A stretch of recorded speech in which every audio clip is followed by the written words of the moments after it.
반갑습니다. 베리지에게 여러분. 이번 시간 전산세무회계와 재경관리사를 준비하는 수험생을 위해서 2025년 개정세법 강의 준비했습니다. 자, 법인세 편에 대해서 이야기를 해드리려고 합니다. 법인세법은요, 전산세무회계라고 한다면 전산세무 1급수만 해당하는 내용이죠. 재경관리사 준비하는 수험생과 함께 전산세무를 준비하는 친구들 꼭 보셔야 될 영상입니다. 자, 그러면 한번 시작해 보도록 할게요. 자, 우리가 이 법인세법에 대한 내용을 배우자라고 했는데 보시다시피 국세기본법이 먼저 등장을 합니다. 전산세무 1급에서는 국세기본법이 크게 중요도가 있게 나오는 부분은 아니지만 재경관리사를 준비하는 수험생에게는 국세기본법 챙겨야 되는 부분입니다. 자, 전자송달 서류에 대한 철회 기준 정비가 이루어졌습니다. 전자송달을 하게 되는데 이 전자송달에 대해서 신청을 하고 철회를 했을 때 간주하는 내용에서 뭐 철회 시 서류 송달로 변경을 합니다. 라고 되어 있는데, 자, 이 원칙상 납세자가 2회 연속 전자송달 서류를 열람하지 않았다. 예를 들어서 이메일로 보냈다라고 했을 때 이메일을 열람을 해줘야 되는데 이메일 2번 연속 열람을 하지 않았다라고 한다면 전자송달로 받아보겠다라고 했던 그 신청을 철회하겠습니다라고 이야기를 하는 거죠. 자, 그런데 이 2회 연속을요 3회까지 늘렸습니다. 그래서 3회 연속이다라고 이야기를 했고요. 또 하나 이 고지서 예외에 대해서 보시게 되면은 전자송달된 고지서 납부 기한까지 해당 국세를 전액 납부한 경우 열람한 것으로 간주한다. 즉 우리가 이메일을 읽지 않았어도 이메일에 있는 내용을 내가 수행을 했다더라 뭐 이런 식으로 얘기를 하는 거죠. 그래서 내가 온라인상으로서 전달된 내용에 대해서 열람은 하지 않았어도 그 내용을 담고 있는 세액에 대한 납부가 이루어졌으면 열람을 한 거나 다름이 없어 라고 본다는 건데요. 이 고지서 납부 기한까지라는 명칭에 대해서 좀 합리화를 갖추어서 야, 고지서 말고 독촉장도 보내니 독촉장에 대한 납부 기한까지 이렇게 좀 더 기간을 확대해서 합리화시켜서 보도록 하자라고 이야기한 겁니다. 자, 그 다음에요. 여기 아래 서류 송달에 대한 방법에 대해서 이야기를 해보면 경정 청구하는 기간에 대해서도 나옵니다. 법정 신고 기한이 지난 후 5년 이내에 경정 청구를 할 수 있다라고 해서요. 연말정산 때 환급액을 덜 환급받은 친구들은 5년 이내에 서류를 구비해서 가져가면 추가적인 환급이 이루어진다고 하죠. 자, 그런데 예외적인 경우들이 있다더라라고 해서 후발적 사유에 의한 경정 청구가 발생했을 때, 즉 사유가 있음을 안 날로부터 3개월 이내이다 라고 해서 경정 청구 기간이 굉장히 짧습니다. 자, 그런데 여기에 대해서만 하는 것이 아니라 과세관청의 증액 결정 경정 처분에 대해서는요, 처분이 있음을 안 날로부터 90일 이내라고 해요. 사실상 90일이나 3개월이나 비슷한 내용이긴 합니다. 한 달을 30일로 기준을 잡는다면 90일이면 3개월이나 다름없잖아 라고 하지만 날짜를 정확하게 계산하게 되면은 92일이라는 계산법이 나오거나 혹은 91일이 나오고 있습니다. 그래서 여기도 3개월인데 이 아래의 경우도 굳이 90일로 쓸 필요가 있겠느냐? 3개월로 통합해 주자라고 해서 이렇게 3개월 이내라고 다시 바뀌게 됩니다. 자, 세무조사 사전통지 기간에 대한 합리화해서 나옵니다. 자, 세무조사를 사전통지를 하게 되어 있는데요. 납세자에게 15일 전에 조사 대상 세목, 조사 기간, 조사 사유 등을 통지하도록 합니다. 라고 했는데 여기 보시는 것처럼 이 15일이라는 날짜는 20일로 가게 되었습니다. 그래서 납세자에게 20일 전에 조사 대상에 대한 세목, 조사 기간, 그리고 조사 사유 등을 통지합니다. 라고 했고요. 예외적인 규정이 생깁니다. 만약 불복 청구 등으로서 재조사 결정을 하게 된다면 이미 이거는 한 번에 세무조사가 있는 다음에 진행이 되는 거기 때문에 그때는 15일이라는 기간도 아니고 좀 더 짧게 7일에 전에 통제를 합니다. 라고 이렇게 날짜를 상황에 맞게끔 나눠 놓은 거죠. 그래서 15일로 퉁치는 것이 아니라 처음에 하게 될 때는 20일, 그 다음 재조사 결정을 하게 되면 7일 나눠 두었습니다. 자, 이제 조세특례제한법입니다. 조세특례제한법은요. 여러분들 세무 1급을 준비하는 친구들도 알고 있으셔야 됩니다. 자, 창업 중소기업 등에 대한 세액 감면이다 라고 해서 여러분들 알고 있는 내용일 텐데요. 이 창업하는 중소기업을 세액 감면을 받을 수가 있는데 감면율에 대해서 정비를 하겠다 라고 해서 내용이 나온 겁니다. 자, 수도권과 관련된 내용에 대해서 얘기를 할 때 지금 과거에 대한 내용을 보시게 되면 기본 감면 했을 때 수도권 과밀 억제권역이냐 그 이외의 곳이냐라는 거죠. 예, 총 붐비는 서울과 같은 대도시에다가 하는 거냐, 아니면 작은 소도시에서 진행을 하거나 시골 지역에서 진행을 하는 거냐, 그에 따라서 뭐가 달라질 수 있다는 거예요. 창업 중소기업이나 청년 생계형 이런 벤처기업 등에 대한 세액 감면에 대한 내용이 달라지고 있더라는 거죠. 자, 그런데 뭐를 하나 더 신설했다는 얘기입니까? 수도권 과밀 억제권 역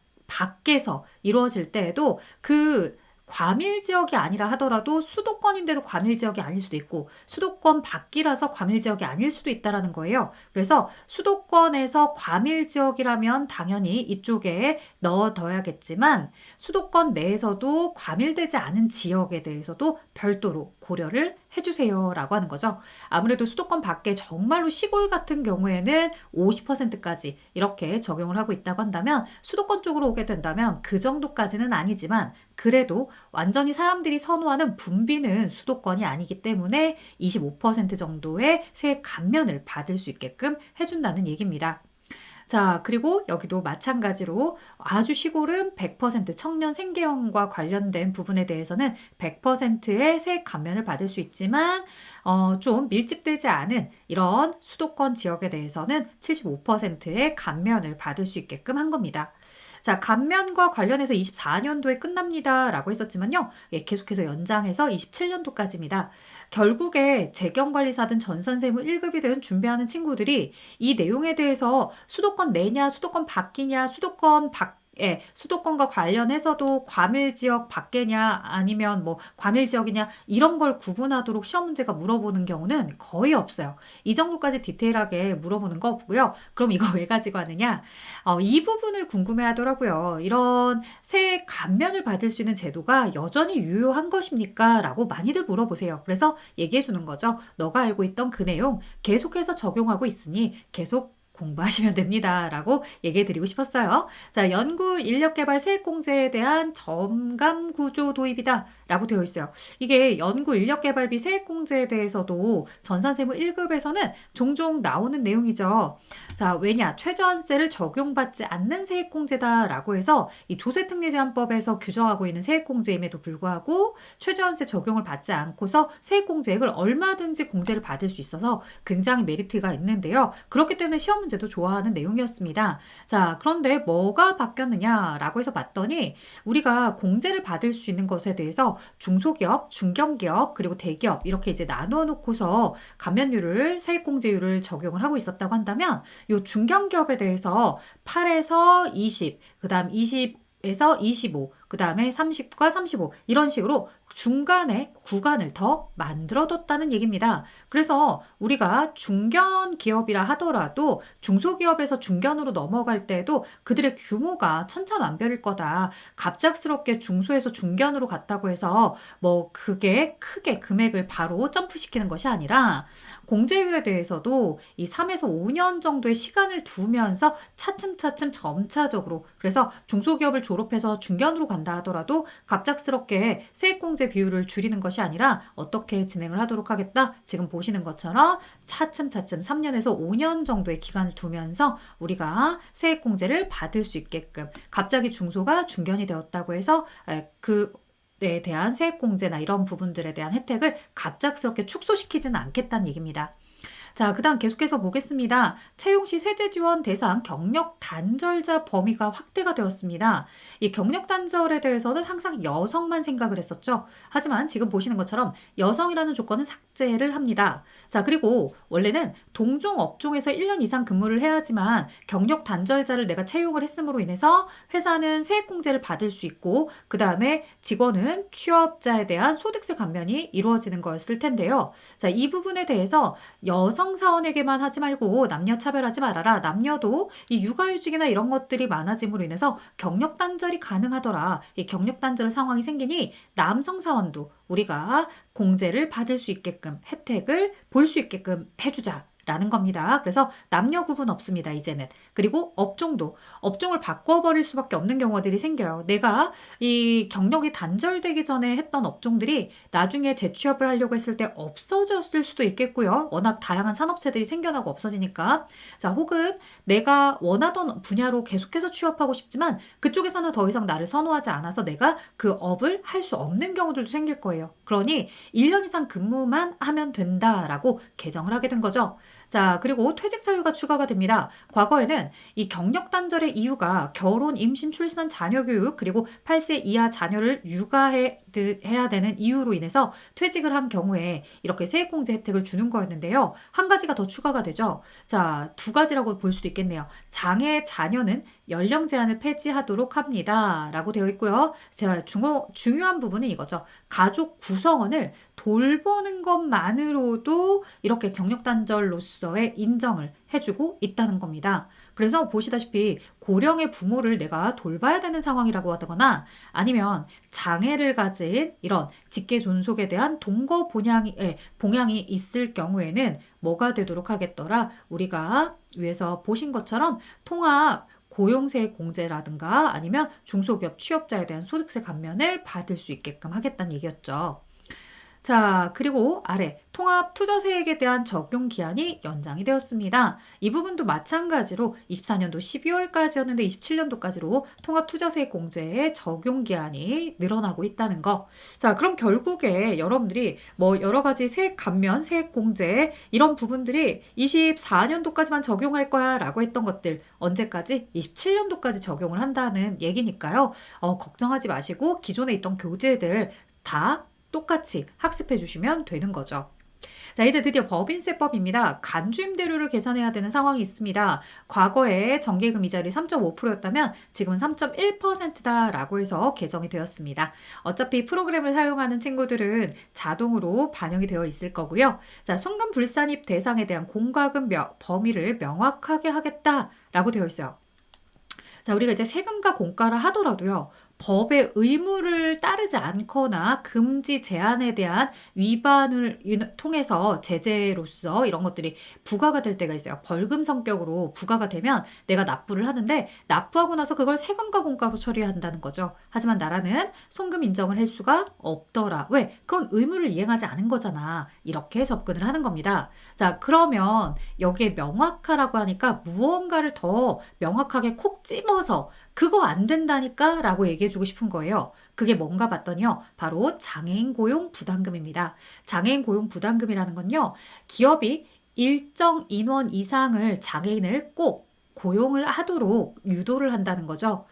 그런데 이 고용을 하지 않았을 때의 페널티가 뭐냐라고 한다면 고용을 해야 되는 이 필수 인원을 고용하지 않았다면 이 장애인 고용 부담금을 납입해야 됩니다. 자, 어떻게 생각하면 이거 그냥 나라가 나한테 납부하라고 하는 세금처럼 정기적으로 그냥 내는 거야 라고 이렇게 생각할 수도 있지만 사실상 본질은 뭐다라는 거예요. 장애인은 어느 정도 필수적으로 고용을 하세요 라고 하는 그 법령 의무에 대한 불이행 때문에 나오게 되는 부담금, 이런 부담금은 사실상 손금으로 보기는 어렵겠더라. 의무의 불이행 때문에 납부가 이루어진다라고 봐야 되니 이 부분 송금 불산입이다라는 거죠. 그래서 이제 여러분들이 기억을 하실 때 세금과 공과에 대해서 우리가 조정 명세서를 작성하세요라고 하는 실무 문제를 만난다면 거기에 혹시라도 장애인 고용 부담금을 납입한 것 이렇게 나왔다면 장애인 고용 부담금은 손금 불산입 대상이야. 이렇게 필터링 하실 줄 아셔야 됩니다. 자, 중소기업 범위에 대한 합리화가 이루어진다라고 얘기를 하는데요. 지금 이 중소기업에 대한 제외, 너희들은 아무리 규모가 적어도 중소기업이 아니야 라고 이제 얘기를 한다는 건데 소비성 서비스업부터 시작해서 이제 쭉 나와 있는데 그중 이제 부동산 임대업과 성실신고 확인 대상 소규모 법인이 추가가 된 겁니다. 자, 그리고 넘어가 볼게요. 의료기술협력단 기부금의 송금 대상에 대한 포함 이렇게 되어 있는데 자, 의료기술협력단이라는 단체가 있습니다. 의료기술협력단이라는 단체가 있는데요. 특례기금 단체에 해당하는 병원이 설립하는 의료기술협력단에게 내가 납입을 했다라고 한다면 그 부분에 대해서는 특례기부금으로 봐주는 거고요. 자, 일반 기부금 단체에 해당하는 병원이 설립한 의료기술협력단이다 라고 한다면 일반 기부금입니다. 같은 의료기술협력단이라 하더라도 특례기부금 단체였는지 일반 기부금 단체였는지에 따라서 특례기부금, 일반 기부금으로 구분해서 보도록 하고 있죠. 자, 뭐 이렇게 자세하게 나오지는 않을 것으로 생각을 하기 때문에 특별하게 너무너무 중요해요 라고 말하기는 어려울 것 같고요. 자, 법인세 과세표준 및 세율입니다. 세율에 대한 개정사항이 있었는데요. 사실상 우리가 시험 보는 건 일반적인 법인에 대해서 보는 거기 때문에 여전히 이 법인세 과세표준 및 세율에 대해서 2억 원 이하에 대해서 9%다, 2억 초과 200억에 대해서 19%다, 그 다음에 3천억 이하까지 21%다, 초과되면 24%다 라고 해서 9, 19, 21, 24 이 4개의 구간은 똑같습니다. 그래서 이 4개의 구간으로 그냥 학습을 하시면 되는데요. 간혹 주변에서 그렇게 떠드는 친구들이 있단 말이에요. 야, 나는 무조건 19%야 라고 이렇게 얘기하는 친구들이 있으면 아닌데 2억 이하까지는 9% 맞는데 세법이 언제 바뀌었나? 이렇게 생각하는 친구들이 있을 것 같아요. 그래서 얘기를 해줍니다. 성실신고 확인 대상 소규모 법인, 예를 들어 뭐 부동산 임대업 이런 업종들에 대해서는요.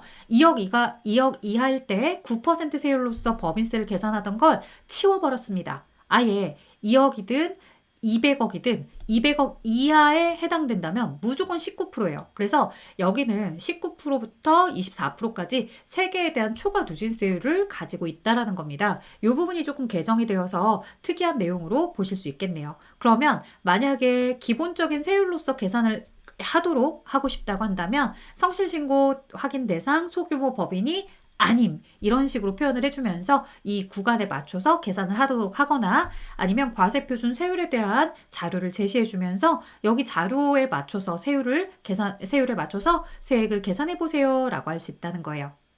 자, 여기까지요, 여러분들. 여기까지가 여러분들께 이야기해드릴 내용이었습니다. 자, 소득세법 촬영 따로 했고요. 부가가치세법 촬영 따로 했습니다. 혹시라도 여러분들 중에서 이제 내가 소득세법에 대한 개정도 궁금해, 부가가치세 궁금해 라고 하시는 분들 놓치지 마시고요. 그 부분도 꼭 확인을 해주셨으면 합니다. 자, 이렇게 여러분들에게 25년도부터 개정되는 내용에 대해서 설명을 해드렸습니다. 내가 시험을 준비하는 데 있어서 과거의 교재, 즉 24년도에 출간된 교재로 수업을 듣고 있는데 혹은 내가 학습을 하고 있는데 이게 25년도 시험을 준비하는 데 있어서 굉장히 많은 변화와 혹은 내가 놓치는 부분이 혹시 크게 있지 않을까라고 걱정하시는 친구들 있다면 걱정 이제 내려놓으셔도 됩니다. 지금 보신 것 같이 크게 뭐가 많이 변하진 않았네. 24년도에 적용하던 혜택들을 여전히 25년도에도 적용을 하게끔 연장된 사례들이 많구나 이렇게 봐주시면서 학습을 하시면 시험 준비하시는 거 그렇게 힘들거나 어렵지 않을 거라 생각이 듭니다. 자, 여러분들 저는요 여기까지 영상 설명하고 마치려고 합니다. 여러분들이 준비하시면서 어려운 부분들도 있을 텐데요. 자, 혹시라도 기회가 된다면 전산세무 1급의 경우에 그리고 재경관리사는 세무회계 파트에 대해서 제가 1타 클래스라는 이 교육그룹에서 강의를 하고 있습니다. 온라인 강좌에서 여러분들에게 또 전달해 드릴 수 있는 내용이 있기 때문에 혹시라도 내가 유료로 강의를 듣길 원한다, 전체적인 풀버전 강의가 필요하다라고 하신다면 그쪽으로 오셔서 강의 보시고 샘플 강의 보시고서 강의 수강해 주시면 좋을 것 같습니다. 자, 저는 여기까지 진행하도록 할게요. 여러분들 모두들 합격하세요. 안녕!